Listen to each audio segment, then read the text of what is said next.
Andy Bossom, thanks so much for joining us. I love the book, Iran's Final Solution for Israel. Andy, let's start with what's in the headlines right now. We have this P5+1 negotiations going on.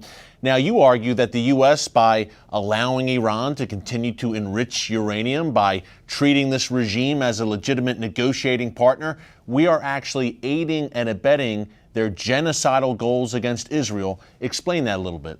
There are so many holes in the agreement that it has effectively enshrined Iran's right to develop enriched uranium.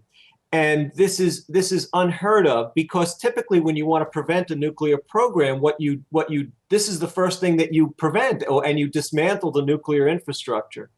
And Eric, just real quickly, since the agreement's been announced, as of yesterday, a former negotiator admitted that, quote, the Iranians want a robust civil nuclear program that would give them a rapid nuclear breakout capability and a future nuclear weapons option, period.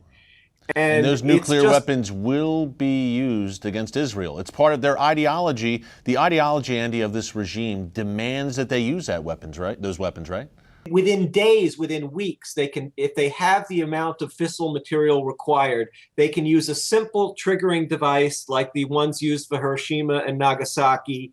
It's called a gun-type weapon. They have the ballistic missiles, which are not part of the agreement.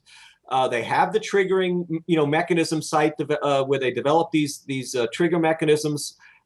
It's very quick from getting the enriched uranium or plutonium to developing a deployable weapon. And yes, ideologically, the regime or its proxies see annihilating Israel as critical geopolitically, theologically, and it's just really dangerous for the region, certainly for Israel, to allow them to be able to operate under a nuclear umbrella. We know Iran's final solution for Israel. You've just filled us in. What's Iran's aims or goal for America?